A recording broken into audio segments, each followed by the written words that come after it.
En Côte d'Ivoire, dans la circonscription Niakara-Arikokara-Tortilla, le décès d'une candidate indépendante, vendredi, a contraint la commission électorale indépendante, CEI, à reporter d'un mois le scrutin législatif dans la circonscription Niakara-Arikokara-Tortilla. La CEI a annoncé vendredi 5 mars 2021, le décès d'une candidate indépendante de la circonscription Niakara-Arikokara-Tortilla où le député sortant Guy Bessonguine Dacian Koné Severin est candidat indépendant à sa propre succession face à Catherine Koné qui défendra les couleurs du parti au pouvoir, le RHDP. Le président de la commission électorale de Côte d'Ivoire, Koulibaly Kouibir Ibrahim a été informé du décès de Madame Myangpan Oro, la candidate suppléante du candidat au titre Guy Bessonguine Dacian Koné Severin dans la dite circonscription.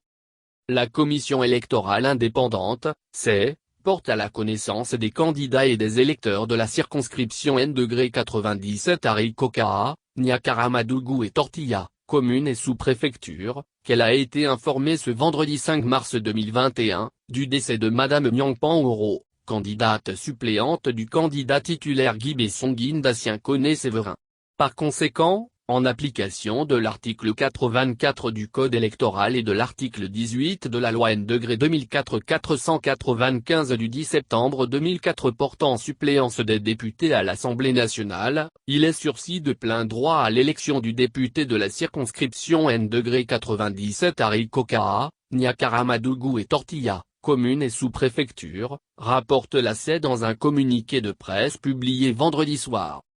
Conformément aux dispositions des articles ci-dessus, la commission électorale indépendante y tiendra une nouvelle élection dans un délai d'un mois à compter de la date initialement prévue pour la tenue du vote.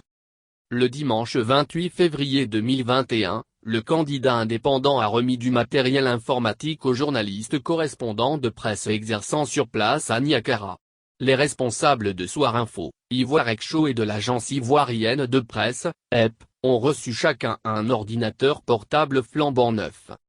Toujours à Niakara, Madame Catherine Koné, coordonnatrice régionale en charge du monde associatif, des groupements féminins et ONG du RHDP dans l'Ambol a été sollicitée le 22 décembre 2020 par de nombreux militants du RHDP de cette délégation pour défendre ce parti dirigé par le chef de l'État Alassane Ouattara, aux futures élections législatives.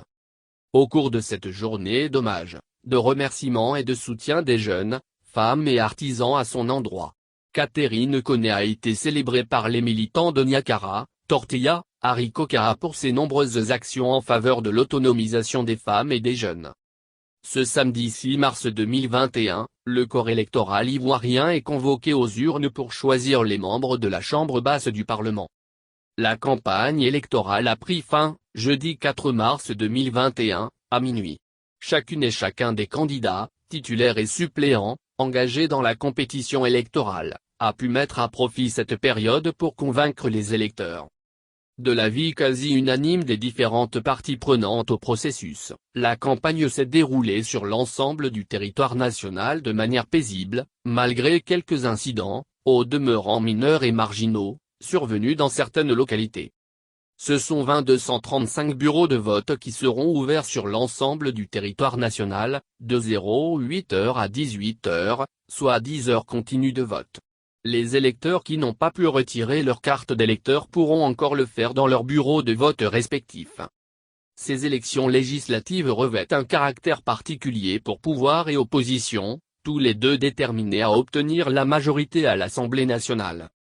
Après la présidentielle d'octobre 2020 boycottée par Henri Konan Bédié, le président du PDCIRDA, par Pascal Affi-N'Guessan du Front populaire ivoirien, FPI, tous soutenus par Guillaume Soro, ancien chef rebelle et ex-président de l'Assemblée nationale, les partis de l'opposition prennent part au scrutin de ce samedi.